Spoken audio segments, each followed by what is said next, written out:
Let's talk about vampires.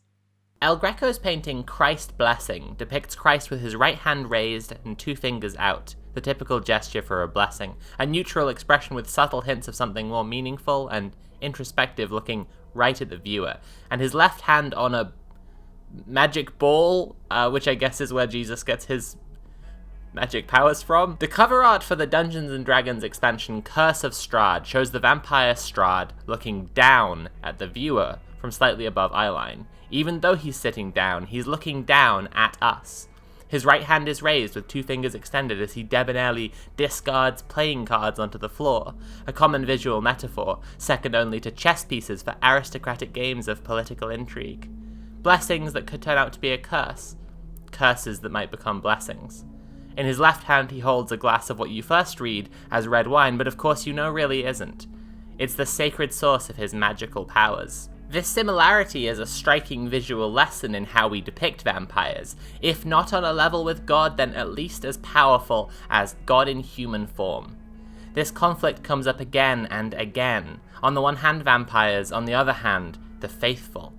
Across eras where the tradition in art was deeply religious, and at times when the church held enormous sway in the lives of the people of Europe, vampires' stories pitted the church against this sinister aristocracy. Perhaps as propaganda against the growing power of these atheist oligarchs, but sometimes as something slightly alluring. A temptation, a seduction away from the holy light into the darkness. As much as we see vampires as an allegory for a group who are parasitic, manipulative, and evil to the bone, we also have to admit, vampires are pretty fucking sexy.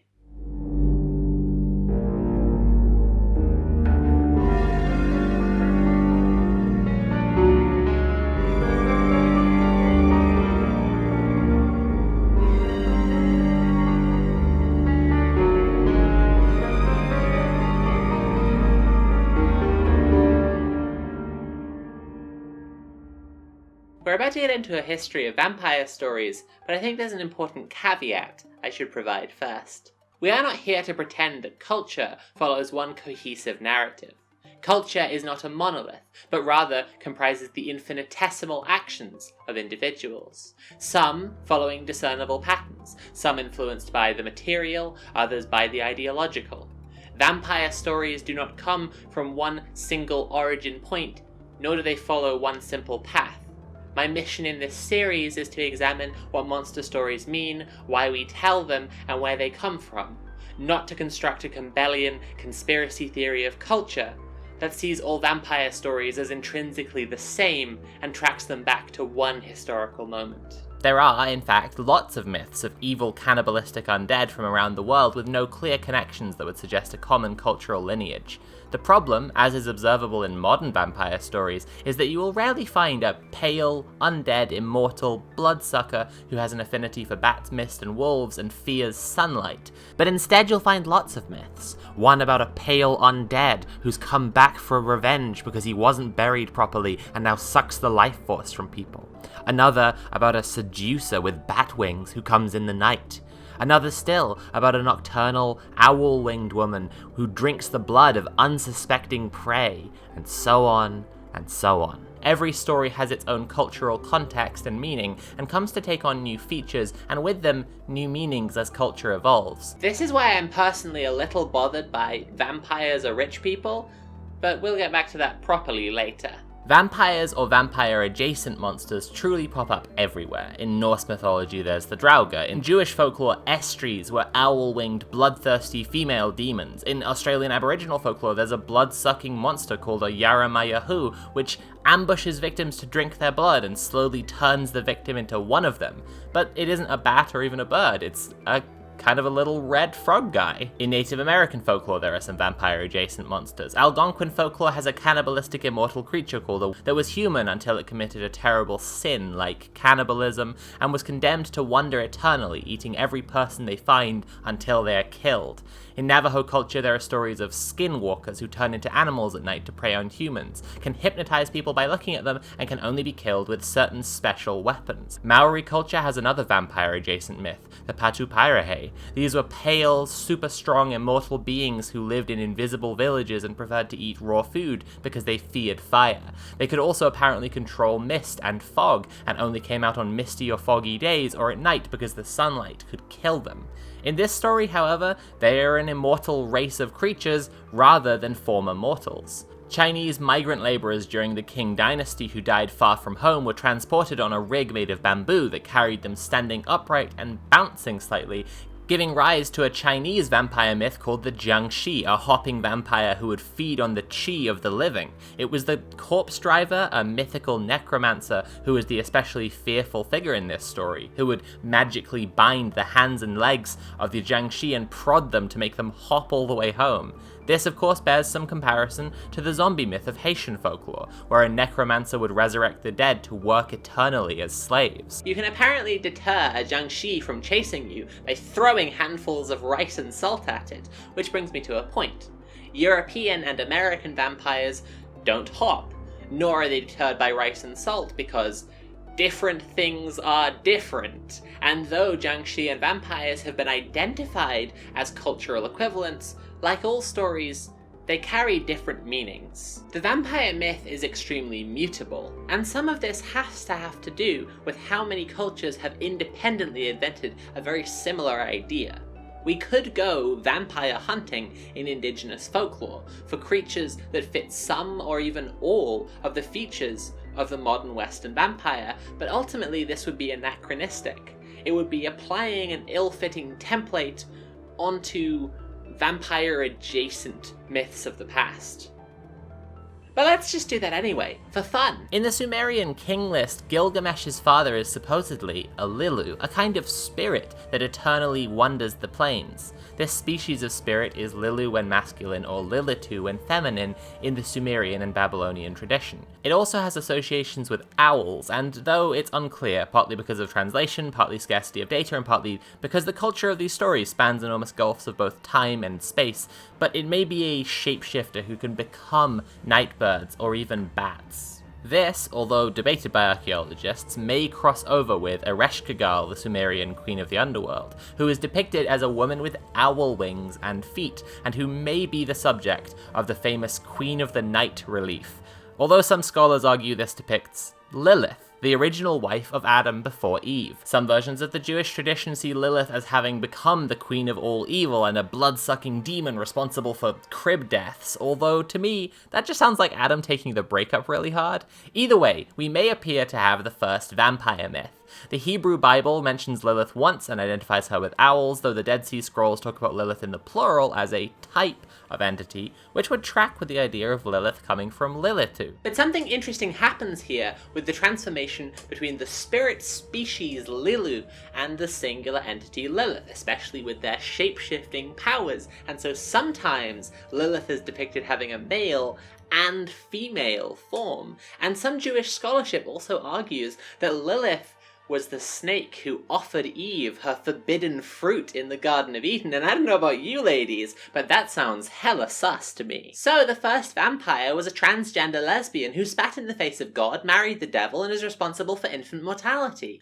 Pog. In this way, being a transgender lesbian night queen, Lady Dimitrescu of Resident Evil Village honors the vampire tradition. See, that's a lot of fun, but it also involves a lot of leaps. It makes a nice little narrative, and I'm certainly happy to buy into it. But it doesn't actually, stop and interrogate why any of the people of those cultures who are telling those stories were telling them. What I'm trying to avoid here is creating the implication that stories necessarily carry implicit meaning from one cultural context to another, rather than the reality that different cultural contexts render stories with their own meaning. In this sense, it can be unhelpful to track Lilith through from Sumerian spirit to Jewish demon. But what can be more helpful is to look at how more modern vampire storytellers projected meanings backwards. I'm not the first one by a long shot to make the biblical connection with vampires. In fact, many modern vampire mythologies posit Cain as the first vampire, the son of Adam and Eve who slew his brother Abel and was punished by God with a curse to walk the earth eternally. Others claim Lilith as the progenitor of vampirism. What's pretty interesting in the more recent culturally Christian vampire mythologies is the need to fit vampires into the story of the Bible. I get it, when I really enjoy a story, I also go home and write 40 extra chapters of fanfiction where all the characters are sexy undead trying to give the protagonist the bad suck. We need to start talking about the Middle Ages and onwards, and the development of vampire mythology through this era, and as we do, I want to remind everyone again that this is a huge amount of time and variation of culture, even though there are more consistent through lines from here on. Why this period then, if it's just another mythological strain? Well, firstly, from the 12th through the 16th century, vampire myths originating in Eastern Europe started to take the forms we're more familiar with today. Then, in the 18th and 19th century, people started reporting cases and sightings en masse. Yeah, pretty exciting lead there, right? Bet you can't wait to hear about that, but guess what?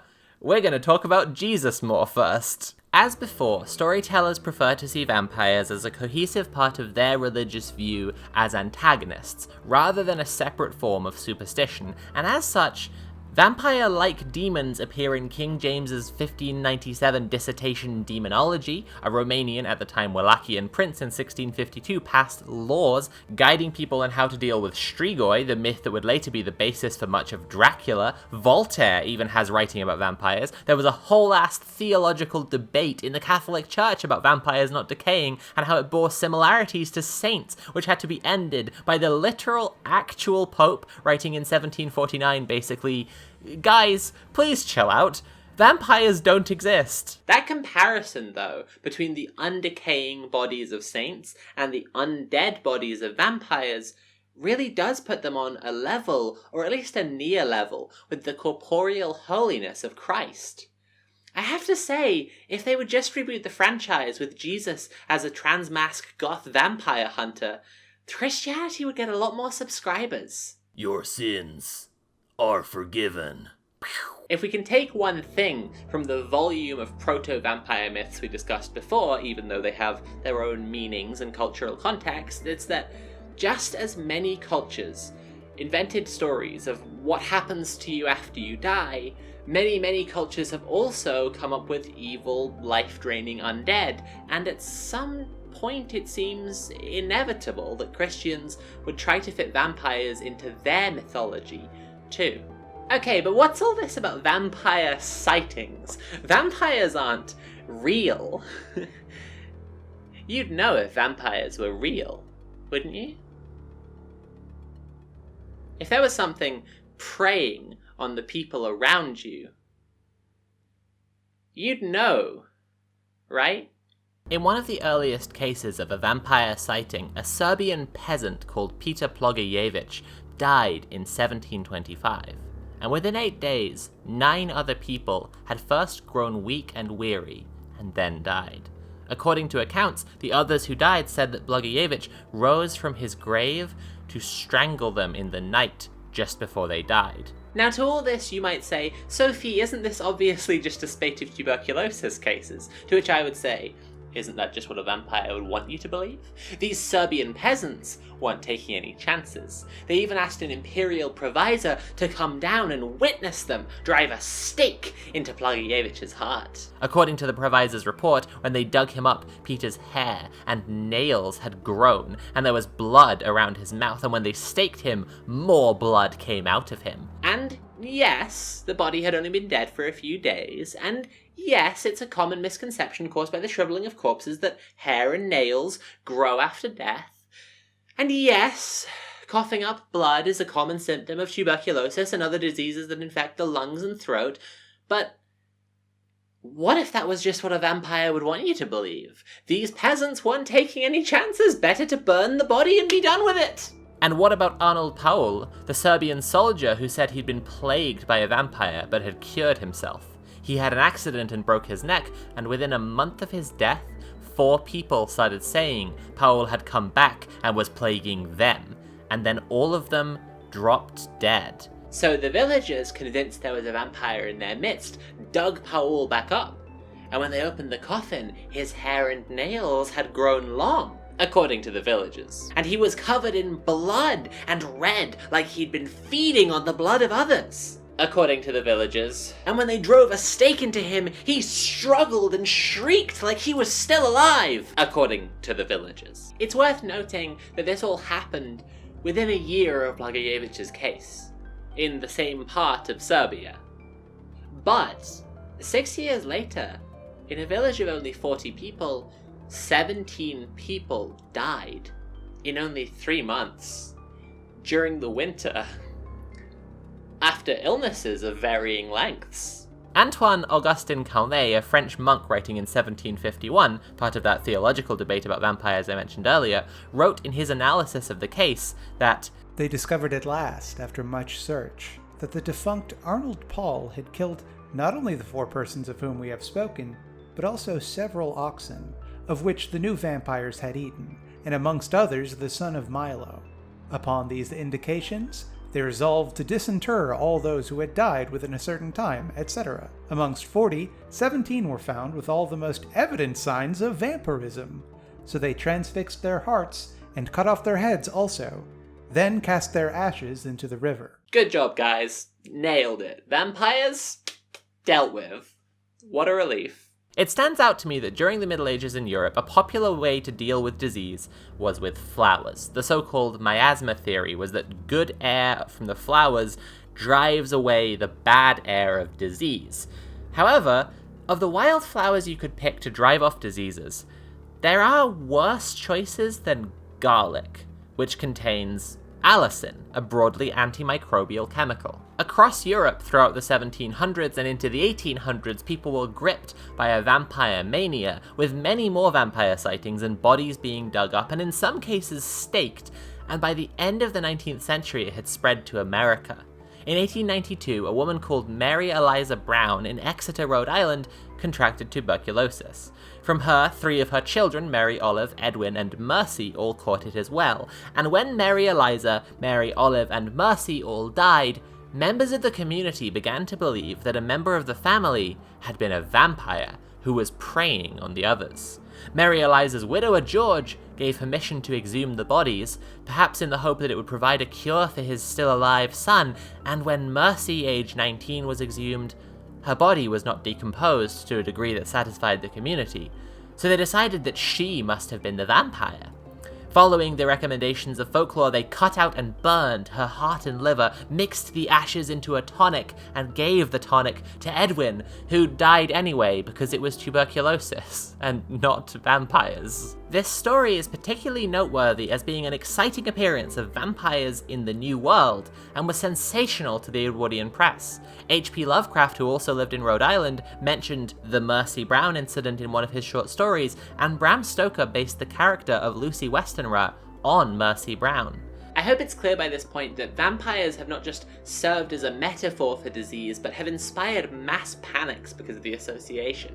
It's hard to wrap your head around the idea that something is just picking off members of your community and there's nothing you can do about it except boring quarantine measures and disinfecting stuff.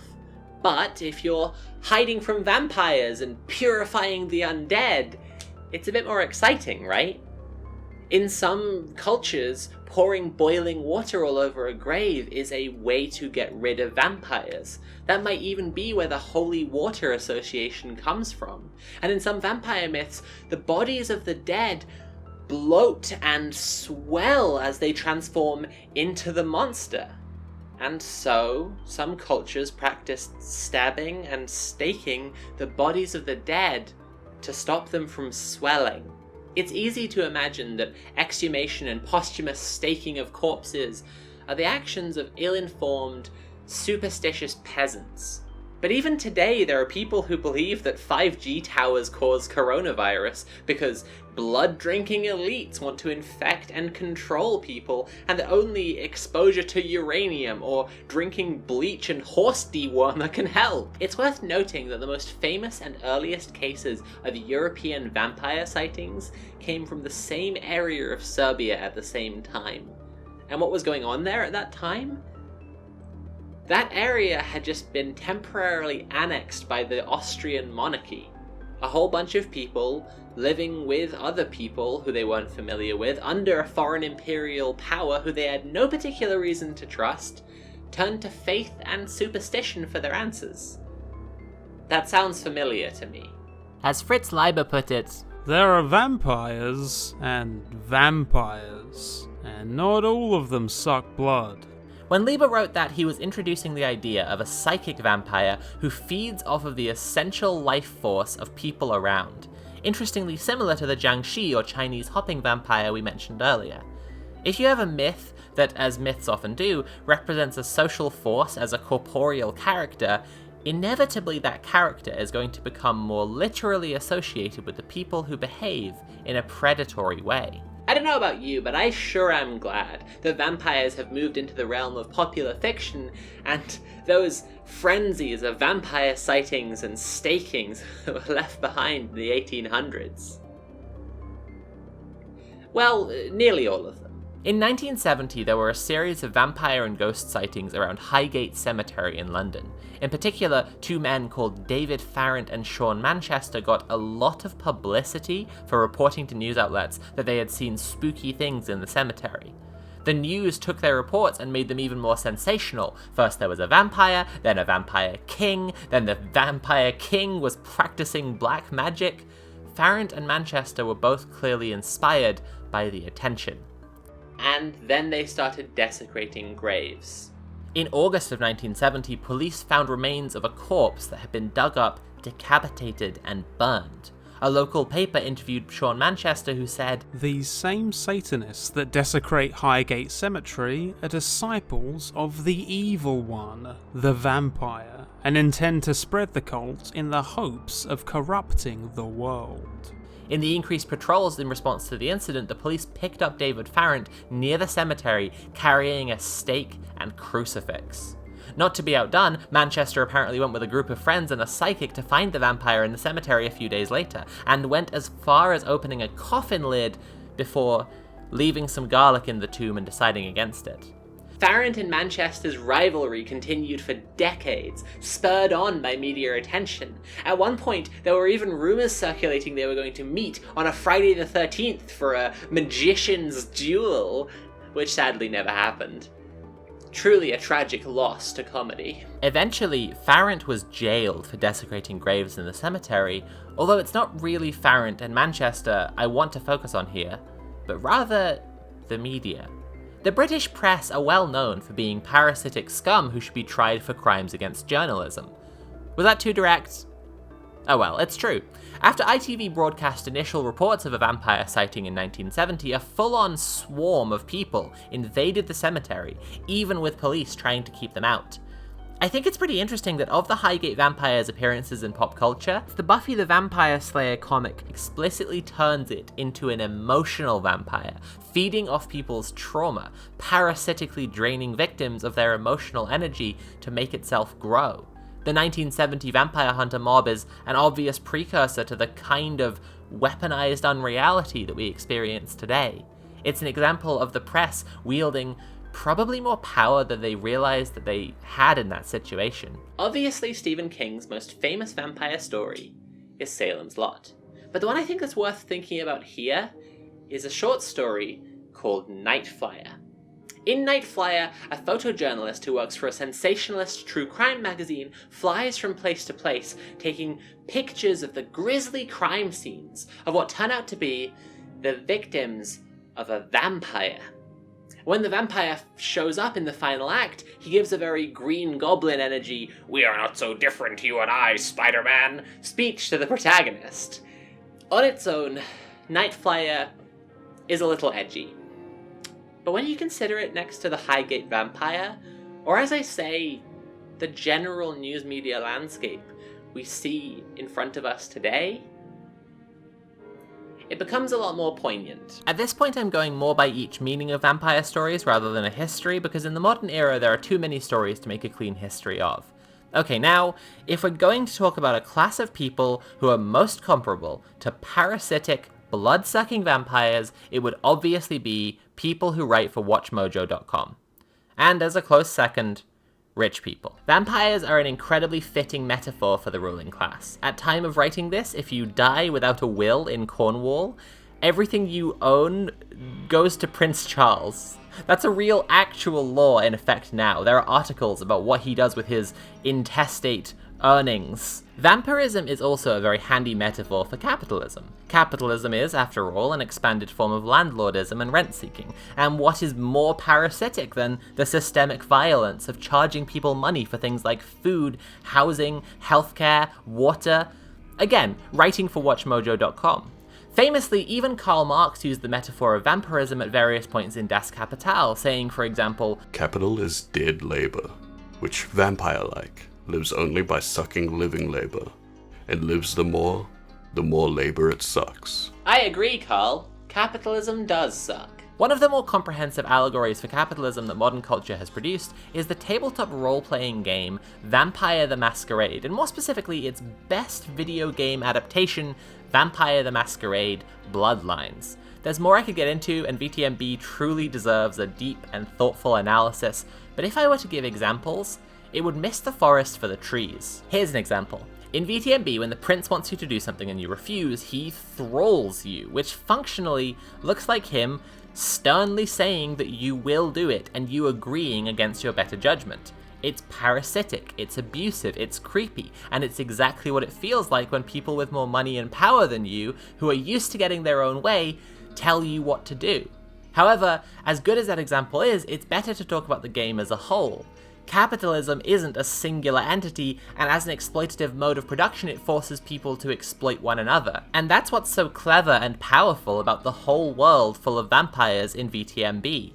The prince may be in a class oppressing people like you, but you're a vampire too. This is where it's worth making a distinction between the aristocracy and capitalists. In past centuries, the aristocracy fed off the labor of the peasantry, and then as capitalism evolved, the owner class and aristocracy together exploited the peasantry and the working class. And through colonialism, of course, Britain and other countries acted as international vampires, draining the lifeblood of their colonial subjects. Now, thanks to politicians like the thrillingly deceased Baroness Thatcher and the ideology of the free market, we're all vampires, even as we ourselves are exploited.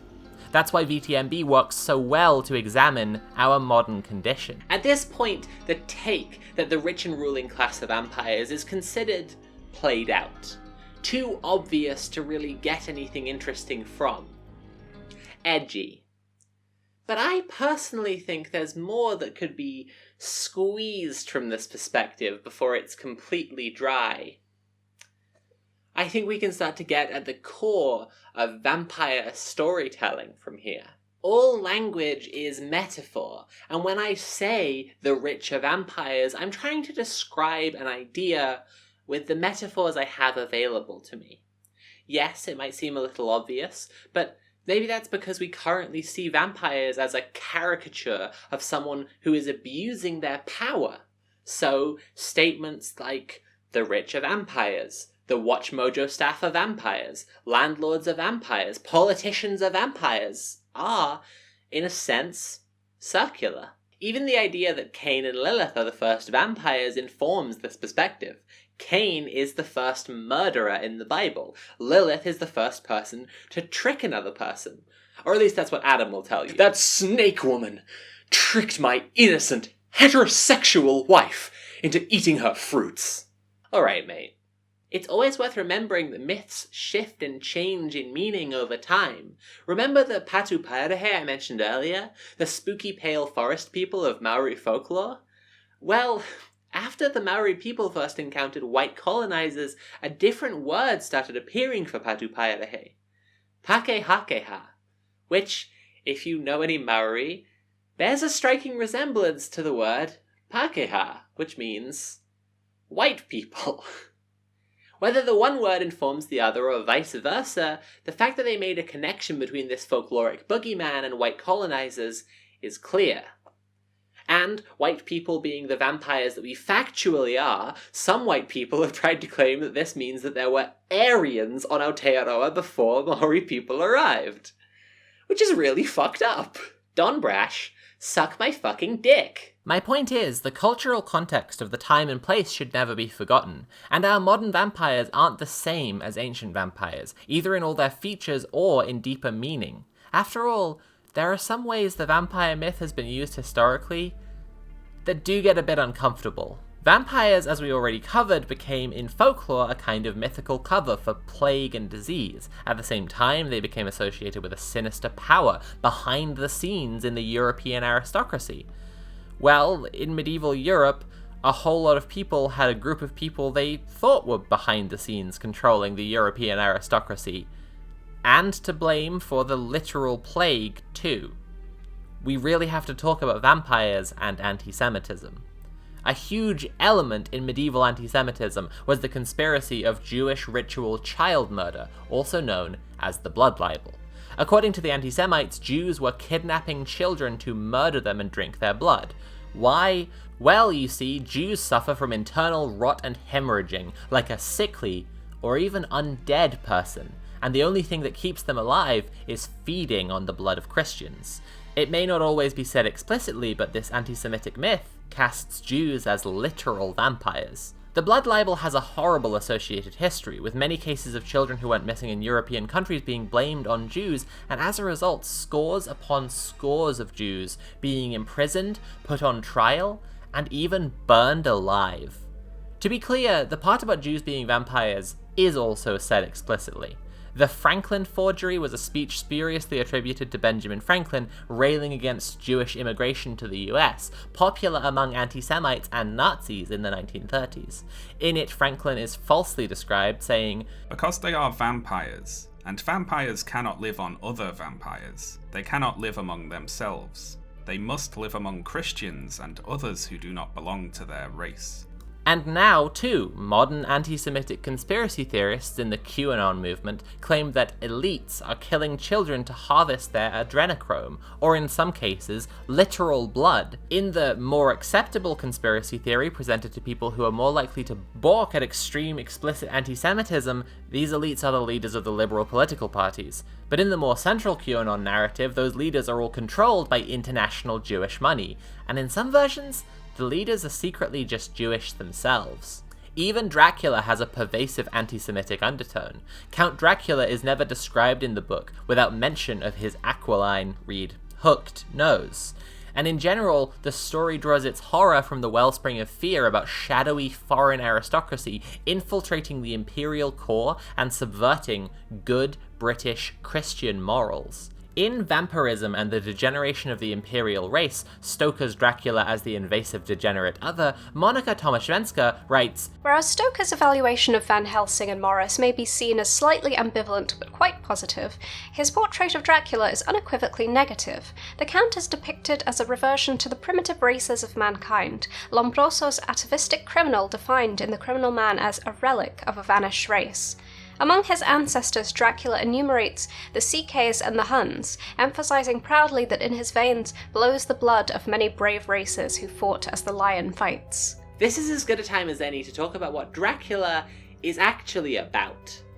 This ties in with my slight quibble with vampires are rich people, because as we've already covered, in general this is laughably true. But in the case of Dracula specifically, it doesn't really hold up. The first piece of context you need to understand is that Bram Stoker was a pro-imperialist. He supported the British Empire. And the second piece is that, contrary to popular misconception, the agents of the British Empire didn't conquer the world while twirling their mustaches and laughing about how evil they were. Rather, in its first era, the British Empire had an ongoing argument around colonization, the outcome of which being that colonists used the spread of Christianity and Christian morals to uncivilized people as justification for their actions, and the anti-imperialist faction within British politics only really managed to pass laws which ultimately made colonialism legal. In its later stages, the British Empire used the justification of outlawing barbaric acts such as slavery as a justification to invade places. The British Empire always had a moral justification it used as cover for its crimes. In the last century, the US used stopping the spread of authoritarian communism from the Soviet Union, and in recent decades it's used defeating Islamic extremism as its moral justifications for its imperialism. And in coming decades, whether America exists in coming decades or not, the global north will use climate change as the cornerstone for its moral justification for its further green imperialism. So the point I'm trying to get at here is that Stoker's Dracula can be read to be promoting good moral positions and condemning bad ones, but without a little cultural context, it is completely misunderstood. Case in point, in the scene where the protagonists try to attack Dracula, they stab at him with a knife. And as the blade pierces his clothing, instead of blood coming out of him, banknotes and bits of loose gold spill on the floor. As imagery that portrays the rich as vampires go, this is pretty on the nose. But also, the protagonists of the story are the daughters of two upper middle class families, an accountant, a doctor, an American entrepreneur, and a British lord. To call Dracula a story that is anti-rich would be blinkered. And to call it anti-capitalist would simply be anachronistic. In fact, Dracula is a story about the fear that, from Bram Stoker's point of view at least, the worst possible type of guy might buy his way into English high society. Foreign, a bit gay, too invested in money and not invested enough in Jesus. The anti-Semitic undertones of Dracula may or may not be intentional, but they are there, and in a sense they provide an easy way to understand what the story was originally about. Culture is constantly shifting, and stories don't necessarily carry inherent meaning. Christian mythology shifted to fit vampires into itself, and even with our anti-capitalist vampire stories today, we are shifting vampire stories to fit into our mythology as well. I'm doing this series because I believe that horror stories are a really important thing for people who want to improve society to understand. Art is often an expression of our dreams, our hopes, and horror stories are an expression of our fears. So if you want to understand what people largely hope and fear, horror stories are a fantastic place to find both examples and a language to describe them. If you want a vampire movie that is anti-capitalist, Vampires vs. the Bronx by Oz Rodriguez is a movie about a Black and Latinx community fighting the threat of gentrification. It actually uses a similar structure to Dracula in that the gentrifying property developers are vampires invading their community from outside, and there's a party of protagonists fighting the vampires. And in simply the best possible way that you could end an anti-capitalist vampire story, the solution is for the whole community to organize together to just like you should do with gentrifiers in real life. Dracula has been adapted again and again and again. It's hard to overstate the importance of Dracula in the modern vampire myth, and the conversion of vampires from folklore to pop culture.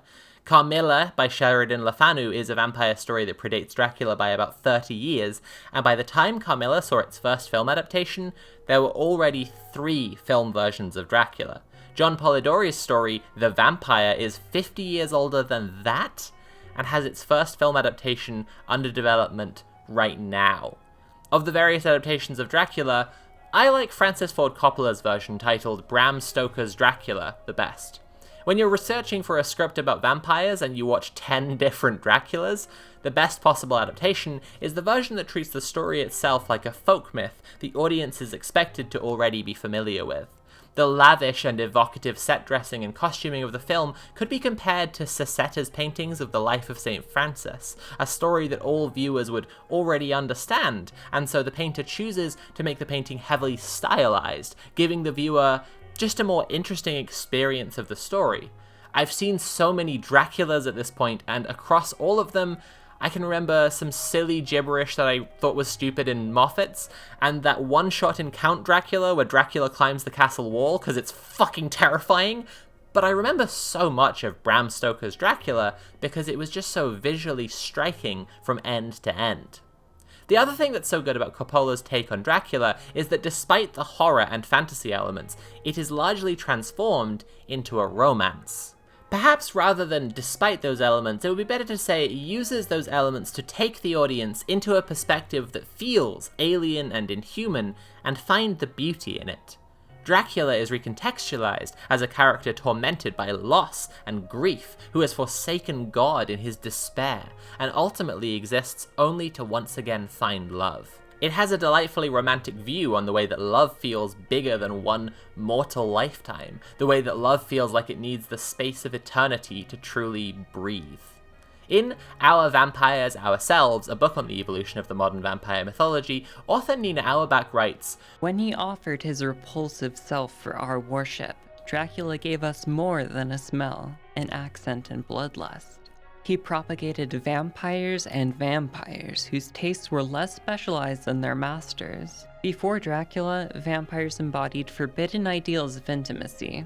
After Dracula, they moved to America and turned into rulers." In John Polidori's The Vampire 80 Years Before Dracula, Lord Ruthven, the vampire in question, is an alluring fiend.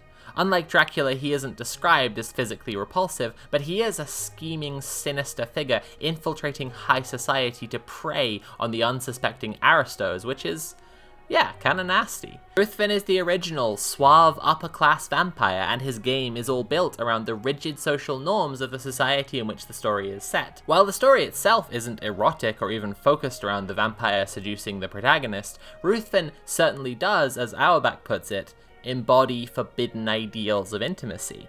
It's clear that while the protagonist works to stop Ruthven getting away with his schemes, the close focus on what people get up to behind closed doors is the driving intrigue of the story. To me, one of the most interesting things about The Vampire is that it was produced in the same famous writing contest that also produced Mary Shelley's Frankenstein. Due to a weird climate anomaly, there was one year where Europe basically didn't have a summer, and in Britain this meant that everyone just stayed inside all the time. And so some writers who were friends, Shelley and Polidori included, had this writing contest, and bam, Frankenstein!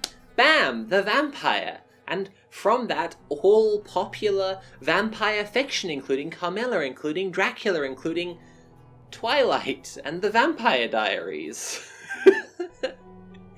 It's nice to remember that sometimes really, really good art comes from people being stuck inside as well. The subject of the vampire's romantic and sexual tendencies is also prominent in Dracula. In fact, even though the original story largely paints him as a pseudo-sexual rival to Jonathan and the others, seducing first Lucy and then Mina, the first act of the book, where Jonathan is trapped in his castle, creates the same pseudo-sexual tension between the Count and Jonathan himself. Many have observed that Dracula is a very unkind, homophobic and predatory portrait of Oscar Wilde, although some have also pondered whether Bram Stoker himself may have been gay and based elements of Dracula on Wilde as a kind of internalized homophobic repression. There are vampires, and not all of them suck blood. Some of them suck dick. On Dracula's sexuality, Auerbach writes, Edwardian vampires were, as a rule, more perverse than their later counterparts. Homosexuality clung to them in the sickeningly sinister form it assumed after the imprisonment of Oscar Wilde. Dracula was one particularly debased incarnation of the fallen Wilde, a monster of silence and exile, vulnerable to a legalistic series of arcane rules. As an aside here, I don't like people using vampires as a metaphor for being gay in stories. I wish people would stop doing this. To be clear, I love gay vampires. I love trans vampires, queerness and vampirism. Mwah! Spicy meatball. Fantastic. But as a metaphor for being gay, for being trans, sometimes a metaphor for the AIDS virus or something like this, it sucks. Like, vampire hunters in this story are like people who don't accept you for being who you are, but like, ethically speaking, being gay and being a cannibalistic murderer like aren't the same.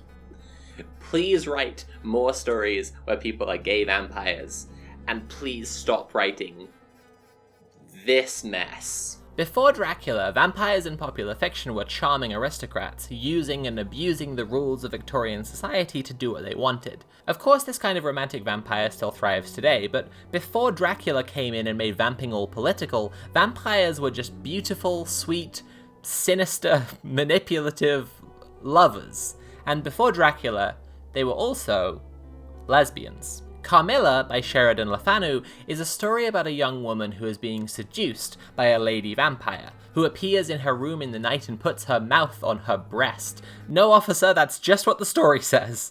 It's noteworthy for not only featuring homo-vampiric scenes, but also for not condemning homosexuality. Carmilla's central conflict is that Laura, the protagonist, is isolated and lonely because of her overbearing family, representative here of wider society. This isolation drives her into an intense friendship and the predatory embrace of Carmilla, who is ultimately exposed as a vampire and then killed by her family. At the end of the story, though Laura is freed from the grasp of the vampire and taken traveling by her father, it explicitly tells us that she never fully recovers her health. So what was it making her sick and weak? Was it the vampire? Or was it being isolated and kept from having any friends, and then having the only friend she did have killed by her protective father? Well, it was the vampire, but you get what I mean, right? Nina Auerbach has some thoughts on lesbian vampires too. Lesbian vampires are, at this writing, a thriving species in feminist theory, fiction, and film. But they represent utopias beyond Le Fanu's imagination, not adaptations of his quintessentially Victorian tale of terror, a man's dream of friendship so compelling and terrible that only women can embody it. I think that the archetype that the lesbian vampire comes from is a bit older than this quote suggests, actually, although the character archetype hasn't always been a lesbian. If you listen to Adam, anyway. Gay vampires fall in alongside many female vampire myths of the past, and a lot of the modern vampire stories in which vampires are the protagonist. In the classic vampire myth, what we could call the Cain vampire myth, vampires are the antagonists, driven by greed and lust for power. However, for a really long time, people have been telling stories about vampires with a more explicit social commentary to them. 16th century rabbi David Ibn Zimra, for example, told a story about a miserly old woman who wasn't given proper funerary rites when she died, and rose again as a vampire to kill hundreds of people. While obviously she isn't the good guy in this story, the moral transgression is less hers and more that of a society for not taking care of her. This is an example of the vampire revenge story, which I call the Lilith vampire myth. It's never been as prominent as the Cain myth, but these kinds of vampire stories pop up all over the place. In more modern versions of this kind of story, it's common for the avenging vampire to be more sympathetic, if not fully absolved, because society sucks so much shit. Essentially, a Cain vampire is self-interested, and a Lilith vampire is interested in justice. When cishet white men are fit into these kinds of stories, they often become the kind of vampire who is the love interest in stories like Twilight or The Vampire Diaries, forever cursed by their vampiric powers, unable to feed because of their conscience, unable to live without feeding, so perpetually brooding. In Interview with a Vampire, Louis is a Lilith and Lestat is a Cain. I'm going to talk about Bit, which is why I've prefaced it with this framing. Bit is a 2019 film by Brad Michael Elmore about Laurel, a trans girl played by Nicole Maines, who meets a group of feminist vampires who kill shitty men, led by Duke, who used to be one of Dracula's brides under his hypnotic thrall.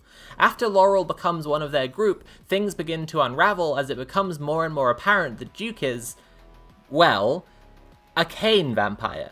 She explicitly rejects the idea that her man-hunting is political or ideological, and through the film we see more and more that rather than rejecting the patriarchy, she's actually just building her own similar form of social hierarchy. At the end of the film, Laurel alludes to a plan to make everyone vampires, thereby making them all equal. It isn't necessarily a plan you're supposed to think too hard about. The point is, hierarchies suck. Just like vampires. Bit deserves a really thorough analysis. And my dear pal Jess, with whom I do the tabletop advice show Rolling with Rainbows and the TTRPG actual play podcast of the same name, is planning to do a video about it soon, which I have a sneaking suspicion is going to be really fucking good. For my part, I'll just say I really recommend watching Bit. I love it, and it's just fantastic. It's one of the best pieces of trans representation I've ever seen. It manages to subtly portray experiences like a doofus coming up to you at a party and calling you brave, while leaving a lot unsaid. My girlfriend actually didn't get that Laurel was trans until I told her. Now, more relevant to our discussion today, I think Bit really brings out the thesis I've been developing here. Vampires aren't exactly allegories for social forces, but they do embody them. And as characters, they give intentionality and agency to those forces. In the case of Bit, social hierarchies, and the way that they sneakily reproduce themselves, even in people traumatized by them. In Vampires vs. the Bronx, vampires embody gentrification. In Interview with a Vampire, vampires represent WatchMojo.com. In some old folklore, vampires were a way to get people to understand preventative measures against disease. In older myths still, who knows? Sometimes, like in Nightflyer, the vampire just comes right out and says what the comparison is they're making. So we've covered disease, journalists, rich people, anti-Semitism, and romance, but before we conclude, I'd like to talk about my favourite vampire film that's just barely a vampire film at all. It isn't really, but people are happy enough to try and call all sorts of myths and legends from other cultures vampire stories, so you know what? Just let me have this one. The Man from Earth by Jerome Bixby is one of my favourite films. It's another piece of media here that I'll say deserves more analysis, but it's the one I hope I get to talk about more myself. It's about a man who is leaving town suddenly without saying goodbye, so his friends come to his house to talk with him, and as the evening progresses, he plays a game with them, imagining what a man would be like if he had lived forever. Slowly, without quite saying it, he reveals that he is that man. The story of his life becomes a complex, evolving thing throughout the film, a metaphor for social forces, a vehicle for historical reflection, an allegory for human knowledge and scientific progress, a way to ponder the nature of human life on Earth. Easily the corniest part of the film is that he claims to be Jesus Christ, and I make no apologies for it, because that bit actually fucks really hard and completely whips dick, and if you don't get why, you haven't been watching the movie right. However, one of the first things he says about his life is that the reason he moves around so much is because when people realized that he wasn't aging and they were, they started blaming him. The film even brings this idea back. Is he a vampire? Is his longevity drawn out by draining the life of the people around him? I think it's absolutely fascinating that the film organically creates this same comparison between vampires and Jesus. Jesus is, in a sense, just a metaphor people use for morally good behavior. Neo is Jesus. Superman is Jesus. Vampires are a metaphor we use for morally bad behavior. The rich are vampires. Landlords are vampires. So, in a sense, the comparison to Jesus is almost inevitable.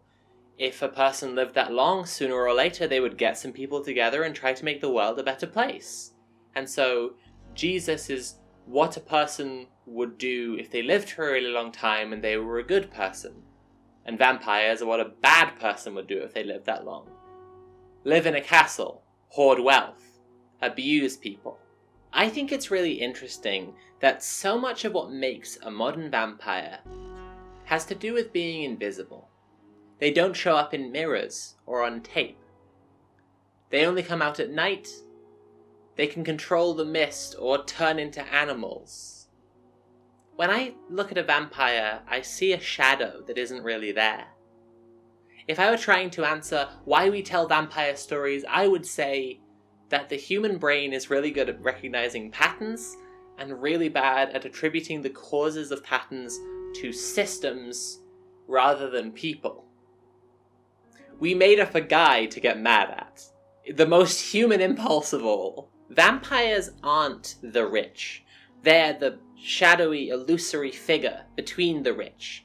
The invisible social force causing the visible human results. Vampires aren't disease. They are the way our brains deal with the dissonance. That the people around you, the people you care about, could be the ones who make you sick. As the fucking Pope, apparently, had to point out, vampires aren't real. And when we start thinking they are, it leads to really dark places. Probably the most interesting bit of lore in Vampire the Masquerade is that Dracula is the person who, using hypnosis, made Bram Stoker write Dracula. Vampires are the shadow in the corner of our eye that we can only explain by believing in vampires, I guess. But what happens when invisible social forces get so big that their visible effects flatten cities and put nations into states of crisis? Next time on Monster Men, we're talking kaiju.